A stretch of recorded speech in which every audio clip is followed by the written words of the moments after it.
Bonjour à tous et j'espère que vous allez bien. Aujourd'hui, je vous propose une vidéo. Je suis content de vous retrouver. Sachez que la vidéo, il va falloir s'accrocher un petit peu, s'asseoir calmement. J'ai fait un vote avant de faire la vidéo et on m'a demandé, parce qu'en fait j'ai deux bonnes et deux mauvaises nouvelles. Et malheureusement, les mauvaises nouvelles sont un peu plus grosses que les bonnes nouvelles. Donc j'ai fait un petit sondage rapido sur le chat sur Twitch où on me suit actuellement. Et on m'a demandé de commencer par les mauvaises nouvelles. Donc je vais vous emmener direct sur mon PC. Vous allez voir, c'est parti. Je vous dis rien, on y va, on voit ça ensemble. Là je vous parle vite fait du marché et après on rentre dans les deux mauvaises nouvelles. Il se passe très peu de choses depuis la dernière fois, on est toujours sur le mouvement haussier, il y a eu une petite baisse, voilà. C'est marrant parce qu'on a été chercher pile poil la résistance que j'avais dessinée, mais vraiment pile poil de chez pile poil. Est-ce le fait du hasard? J'en sais rien. Il y a quelqu'un dans le chat tout à l'heure qui m'a dit ça forme un épaule, tête, épaule inversée. Donc ça voudrait dire que ça peut travailler un petit peu comme ça et remonter là-haut. Moi j'ai aucun avis là-dessus, franchement j'ai du mal à croire à ces figures là. Je pense que c'est aussi beaucoup de hasard et on voit ce qu'on peut voir aussi. Mais en tout cas, moi ce que je vois c'est que la tendance elle est impulsée. Maintenant faut voir, ça peut mettre un peu de temps mais c'est normal, on ne monte pas en ligne droite. Donc on avance, le marché, il n'y a rien de spécial à vous dire là-dessus. Et on rentre dans le vif du sujet. Et là, je vais vous parler de CryptoPunks. Il y a une grosse embrouille. Voilà, en gros, c'est ça le thème du sujet de la vidéo. C'est qu'il y a une grosse embrouille sur les NFT. Et il y a une grosse embrouille sur les CryptoPunks. Souvenez-vous, les CryptoPunks, c'est la collection de NFT vendue la plus chère et qui a le plus de volume. Je vais commencer par une question simple. Tout simple. Est-ce que vous saviez qu'il y en avait deux? Des collections CryptoPunks NFT. Il faut savoir qu'il n'y en a pas qu'une, mais il y en a deux. Et je vais vous expliquer pourquoi, comment, et je vais vous donner le détail. Donc, ce qui se passe, il faut comprendre qu'il y a eu une V1 qui a été lancée en premier. C'est très important la chronologie, parce que justement, maintenant il y a un aspect juridique qui risque de terminer au tribunal, et vous allez comprendre pourquoi. Donc, il y a une V1 qui a été lancée en premier, et une V2 qui a été lancée juste après, un mois après. Je vous montrerai les dates après. Et qu'est-ce qui se passe? En fait, le créateur des CryptoPunks, il faut savoir que c'est une entreprise qui s'appelle Larva. Larva Labs. Et donc, c'est eux qui ont créé la V1, et c'est aussi eux qui ont créé la V2. Et en fait, qu'est-ce qui s'est passé? Pourquoi? Alors déjà, la question c'est pourquoi il y a une V1 et pourquoi il y a une V2? Parce que nous, ce qu'on voit, c'est qu'il y a des CryptoPunks, que ça coûte des millions. Déjà, on a du mal à comprendre pourquoi ça coûte des millions un simple JPEG. Un simple JPEG, là je vois dans le chat, on me dit les CryptoPunks sont moches, c'est du blanchiment, c'est du pump artificiel, enfin bref, c'est que du négatif, mais c'est aussi ça la blockchain, c'est de pouvoir valoriser des choses qui sont nouvelles, etc. Mais le sujet, c'est pas de donner un avis, le sujet c'est de comprendre pourquoi il y a une embrouille. Donc, le fondateur, c'est Larva Lab, et là en ce moment, il y a une grosse polémique sur Twitter, principalement, parce que c'est sur Twitter où il y a tous les dramas, principalement. Et qu'est-ce qui se passe? Il se passe qu'il y a un problème entre la V1 et la V2. Et je vais vous expliquer qu'est-ce qui se passe. Avant de comprendre ce qui se passe, donc là on voit que la communauté elle est divisée sur la question. Et avant de comprendre ce qui se passe, il faut comprendre, donc là je suis sur le site de la V1, Punks. Donc là, on vous raconte la genèse. Qu'est-ce qui s'est passé? Parce que c'est grâce à l'histoire que je vais vous expliquer que vous comprendrez après ce qui s'est passé. Et en fait, les CryptoPunks, il faut savoir qu'ils ont été lancés en juin 2017 par Larva Labs.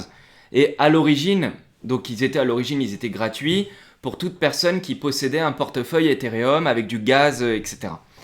Et en fait, au lancement, ils ont eu un énorme succès et ils ont tous été réclamés rapidement. Donc là, on parle bien de la V1, pas de la V2. La V2, j'y viens. Et dans le contrat de base, à l'origine, il y avait un gros bug. C'est-à-dire, je m'explique. C'est-à-dire que le contrat, donc les NFT, ils ont été distribués. Et toutes les personnes qui avaient un NFT CryptoPunks de l'origine de la V1, parce qu'en fait, ce que vous connaissez aujourd'hui, c'est de la V2. Et tous ceux qui avaient à l'époque un CryptoPunks donc issu de la V1, il y avait un bug dans le code du smart contract, donc c'est-à-dire du contrat intelligent. Et en fait, le bug, il faisait que l'acheteur, donc c'est bien l'acheteur, il pouvait payer et recevoir le NFT. Sauf que comme il y avait un bug dans le contrat, quand il paye, l'argent il revient à l'acheteur. Donc ça veut dire que si vous aviez le NFT en vente quelque part et que vous l'achetiez, en fait vous payez, mais quand vous payez, l'argent il vous revient à vous. Et en plus de ça, vous récupérez le NFT. Donc en fait l'acheteur c'est tout bénef et le vendeur il a rien du tout si vous voulez. Donc il y a eu un bug là-dessus dès le début, c'était assez rapide sur la V1. Et qu'est-ce qui s'est passé? Du coup, ils ont dit, il y a peu de temps après, donc il y a eu un gros bug. Et qu'est-ce qui s'est passé? Donc du coup, ils ont refait un nouveau smart contract, donc ils ont refait le code. Et du coup, ils ont créé une V2.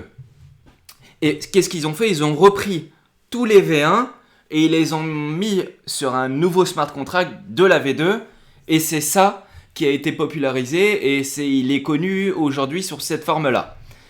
Sauf que ça a duré longtemps comme ça. La V2, elle s'est retrouvée sur tous les sites de vente. Et vous avez vu, ça c'est plus un secret pour personne, mais tout le monde sait aujourd'hui que des CryptoPunks, ça se vend un ou plusieurs millions de dollars. Donc c'est des sommes phénoménales astronomiques. Il y en a 10 000. À l'époque, il y en avait moins que ça. Mais peu importe. Le chiffre, on s'en fiche par rapport à ce que je veux vous expliquer. Et du coup, donc la V2... Tout le monde les gens, la V2 a aussi été un extrêmement gros succès, donc un très gros succès. Ça s'est vendu très cher, etc. Et le projet, il s'est développé. Sauf que, il s'est développé sous la forme de la version 2. Sauf que la version 1, elle a été abandonnée par l'entreprise qui a créé ça et qui s'appelle Larva Lab. Donc Larva Lab, qu'est-ce qu'ils ont fait? Ils se sont focalisés sur la V2 et ils ont complètement oublié la V1. Et alors, pourquoi ça fait toute une polémique aujourd'hui? Parce que c'est ça le sujet. En fait, là, ils expliquent que les V1, ils existent, tout comme les V2. Et les V1, si vous voulez, là, les versions 1, les CryptoPunks version 1, ils existent aussi dans la blockchain.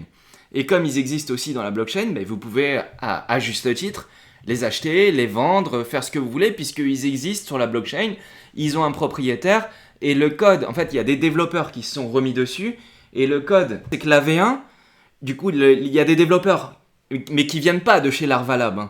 Il y a des développeurs qui sont remis sur le code de la V1 et qui ont modifié le code pour le rendre fonctionnel. Donc les acheteurs, ils peuvent acheter le NFT et donner la monnaie, elle ne revient plus à l'acheteur, et les vendeurs, eux, ils peuvent vendre le NFT et récupérer la monnaie. Donc, le code, il est opérationnel, si vous voulez.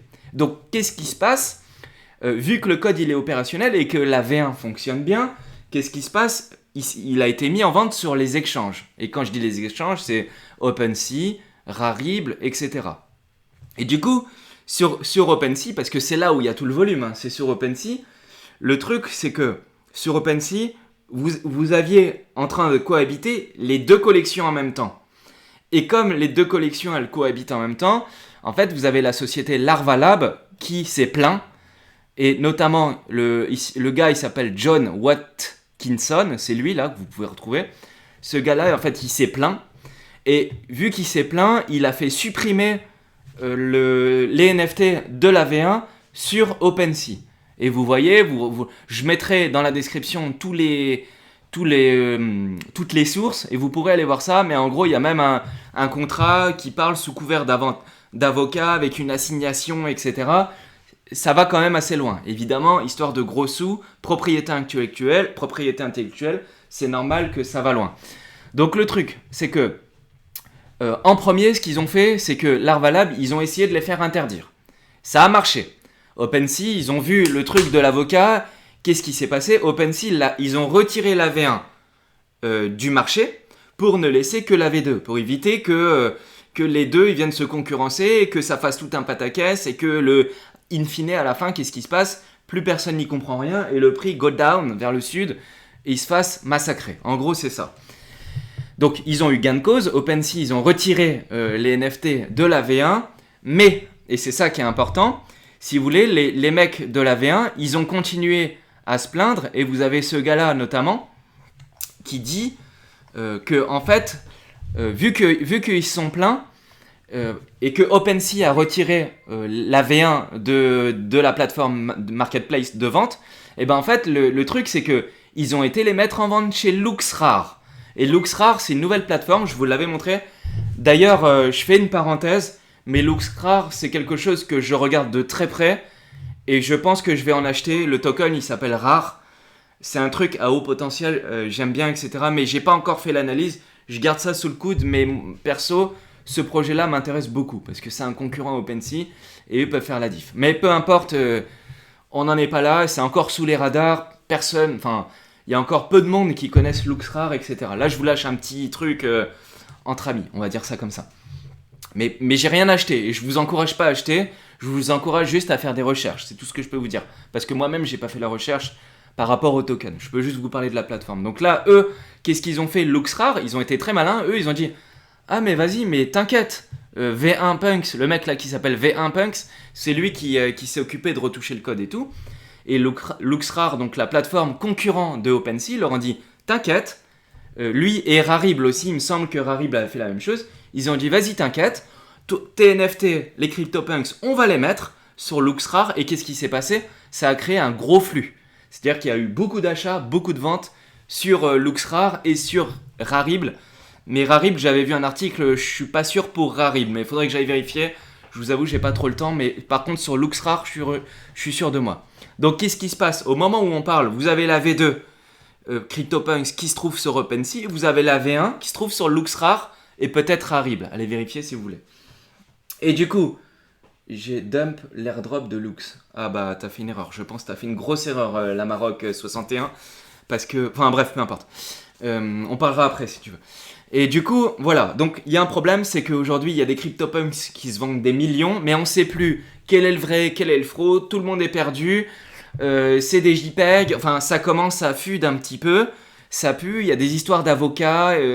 Et du coup, depuis quelques semaines, on voit que les CryptoPunks, ils sont un petit peu en perte de vitesse. D'ailleurs, on voit que finalement, les stars, elles se sont plutôt mis à acheter des Bored singes, les singes tristes là, bored, non, les singes ennuyeux, bored ça veut dire je m'ennuie. Donc c'est les singes qui s'ennuient, les bored ape, voilà ça s'appelle comme ça. Donc les stars ils achètent ça en ce moment. Donc la mode, elle peut passer de NFT en NFT assez rapidement au même titre que les tokens, que le flux de monnaie passe entre de token en token. Donc voilà, je voulais vous expliquer cette histoire parce qu'il y a une sacrée embrouille avec ça. De toute façon, à titre perso, moi j'ai pas 1 million malheureusement pour acheter ça. Et même si j'avais 1 million, est-ce que j'aurais acheté un CryptoPunks? J'en suis pas sûr. À ce que je viens de vous ajouter, pour pallier à ce problème-là, en plus de l'interdiction, donc ça c'était le premier point, c'était l'interdiction, c'est la société Larva Labs qui se plaint pour interdire la vente de NFT CryptoPunk V1 sur OpenSea. Ils se sont plaints, ils ont eu gain de cause. Deuxième effet, qu'est-ce qu'ils ont fait? Et là, c'est beaucoup plus grave, et là, ça commence à puer. Là, vous avez l'un des fondateurs de Larva Labs, et c'est écrit là. Hein. Vous avez l'un des fondateurs de Larva Labs, donc l'un des fondateurs, c'est qui? C'est lui là, Watkinson, le co-founder de Larva Labs. Il a vendu 40 punks, donc la V1. Donc lui, en fait, parce que ils les ont encore, hein, depuis longtemps, c'était sur la blockchain depuis 2017, ils les ont encore. Ils ont vu que ça se revendait cher, qu'est-ce qu'ils ont fait? Mettez-vous à la place de l'entreprise. Et c'est très malsain, c'est très mauvais ce qu'ils ont fait, même d'un point de vue communicatif. Les fondateurs de Larva Labs, ils ont été pas sympas du tout. Qu'est-ce qu'ils ont fait? Vous avez l'un des fondateurs qui avait encore des punks de la V1, et il y a moins d'une semaine, donc qu'est-ce qu'il a fait? Il les a vendus. Les 40 punks, et il a récupéré 260 ETH. Avec les 260 ETH, qu'est-ce qu'il a fait? Donc 260 ETH, pour rappel, ça vaut 3000. Donc le gars, il a récupéré 780 000 $. Et 790 000 $ avec un deuxième portefeuille. Donc il a voulu être discret, mais il s'est fait griller. Il les a vendus, mais dès qu'il les a vendus, il a dit à tout le monde, communiquer auprès de tout le monde, et il a dit il faut pas les acheter, prenez, ça vaut rien, il faut pas les acheter. Donc le gars, il les vend au prix le plus cher possible, et il dit à tout le monde, surtout il a dit à tout le monde, il faut pas les acheter, ça ne vaut rien. Et c'est pas moi qui le dis, hein. Attention, je ne donne aucun jugement de valeur, juste je lis ce qui s'est passé et je vous apporte une information. Donc moi je constate comme vous la même chose. Et ça c'est récent. Et du coup, voilà, il a fait ça. Et comme il a fait ça, en fait, si vous voulez, faut se mettre à sa place. Qu'est-ce qu'il a voulu faire? Il a voulu faire en sorte de détruire le projet, la fameuse V1, pour que la V1 ne vaut plus rien et pour que la V2, donc lui qui gère le truc, pour que la V2, elle vale beaucoup de monnaie. Et en ayant fait ça, bien en fait c'est pire que tout. Parce qu'encore, s'il avait fait ça, mais sans vendre avant, ça aurait pu être acceptable.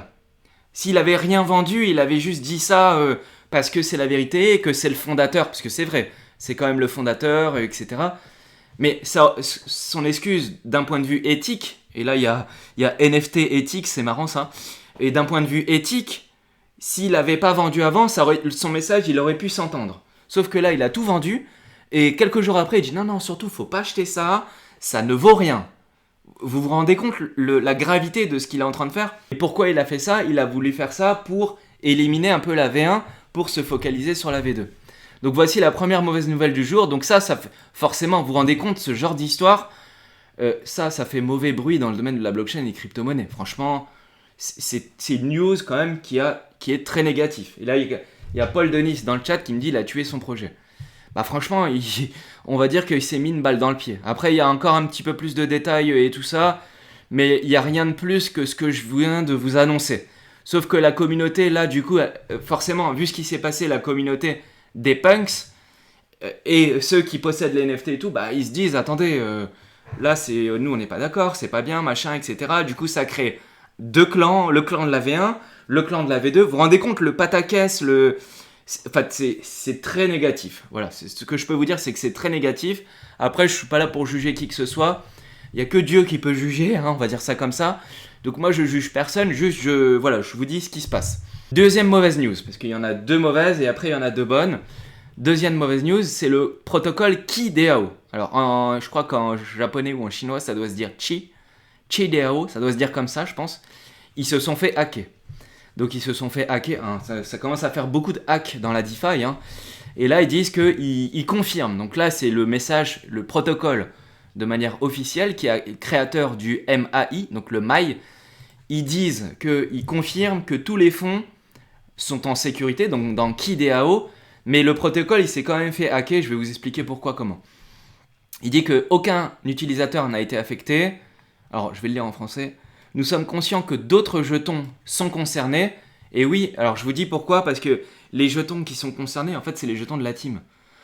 Donc là, le hacker, il a réussi à hacker les jetons de la team qui étaient vested, enfin où il y avait du vesting, c'est-à-dire des jetons qui étaient bloqués.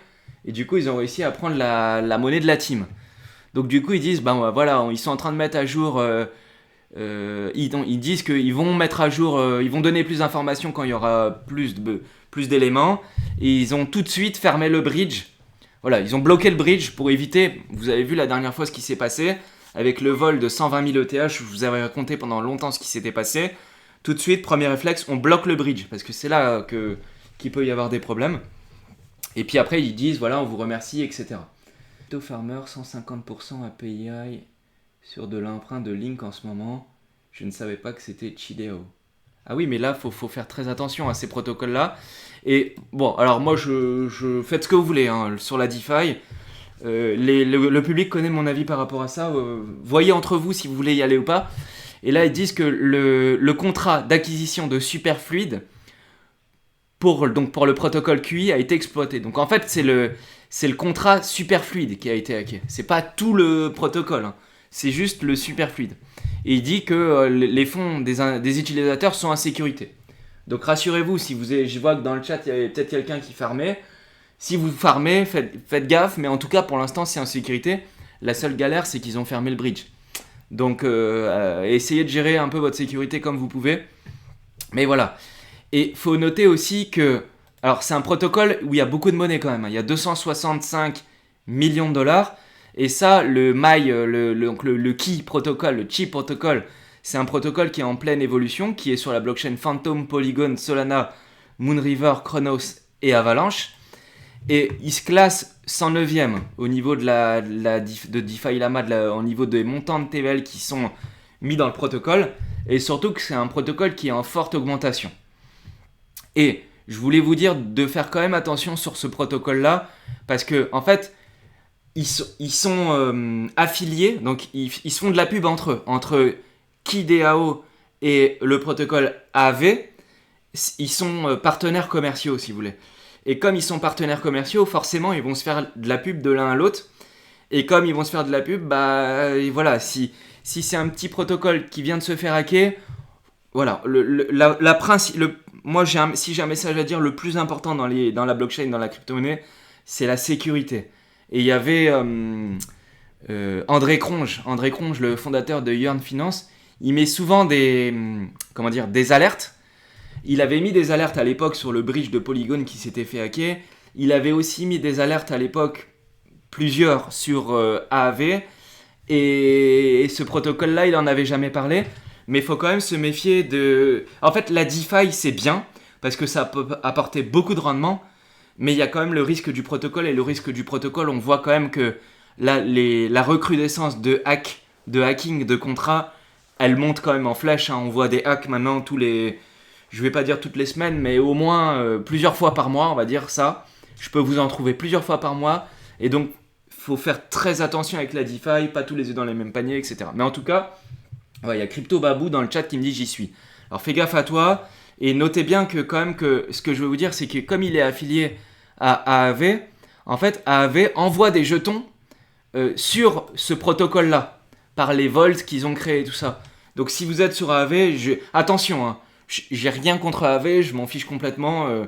Mais il y a un partenariat commercial, et du coup, il y a un lien entre les deux. Donc il faudrait faire gaffe quand même que les fonds que vous envoyez, s'ils sont dans le Vault qui concerne le CRV, le Link, le AV et le WETH, faites gaffe au bridge et faites gaffe au protocole là où vous êtes par rapport à Superfeed. Mais de toute façon, je vous rassure, c'est juste les fonds de la team qui ont été piratés.